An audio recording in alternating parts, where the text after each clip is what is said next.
Right, in this video, we are going to show you how to replace your old timer with a brand new B-hyve timer. The process is very simple. It takes just a few steps and you might be able to get it completed in less than 10 minutes. So let's get started. First thing you're going to want to do is make sure that your timer is unplugged. Obviously, you don't want to get yourself shocked or anything like that. So next we're going to open up the old timer. Now this is an older Orbit timer. Your timer may differ, but the process is first we're going to take a picture with our smartphone of the wiring. That'll help us rewire everything exactly as we had it before. Sometimes you might want to label the wires, but usually taking a picture is enough.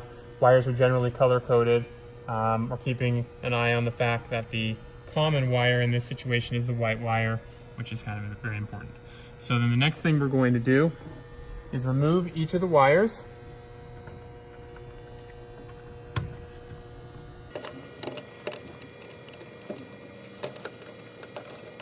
Okay, now that we've got those removed, we're going to just pull those out of the timer. All right, and then this timer is held on by 2 screws, so we'll need to remove this first screw.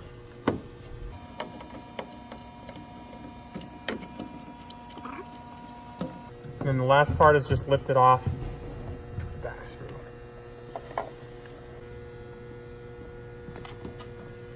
All right, so here we have the new B-hyve timer. It's going to install in much the same way as the old timer. What you'll notice is on the bottom here we have knockout slots for the wiring to go in. I've knocked out the smallest slot as that'll be the most suitable for our situation, but it does have varying sizes depending on any conduit you might have going to your wiring. The next is that you'll need a screw hole. These are covered slightly in plastic, but with just a small screwdriver you can punch right through them. So you can use the one here on the right or the one that's in the center.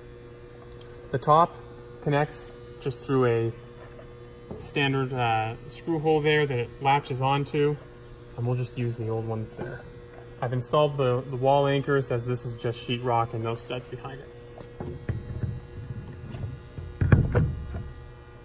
So that's on.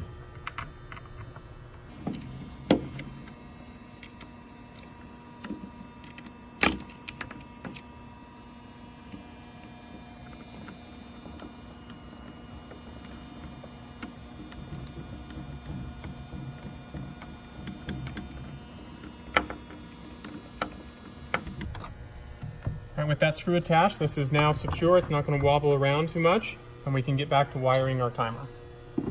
Your B-hyve is going to come with a small flathead screwdriver. That's used to open the screw down terminals for the wiring.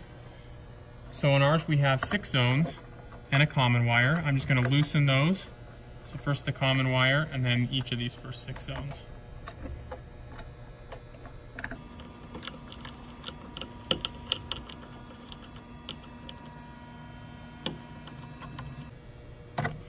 Right, now that I've got those loosened, I'm going to feed up the wiring, the old wiring.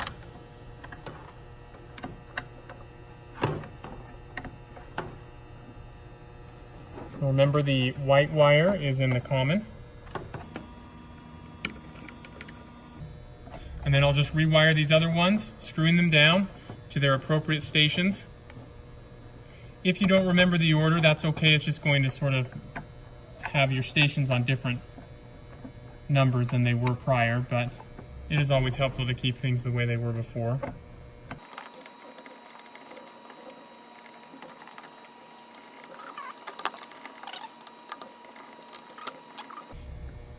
All right, with that done, our wiring's now complete and we're ready to turn on our system and test it out. So we probably want to remove the tab here on the battery backup. The battery does not allow you to actually run the timer. It just holds your programming memory in case of a power loss. Go ahead and plug in the timer and then follow the login procedures found on the B-hyve app.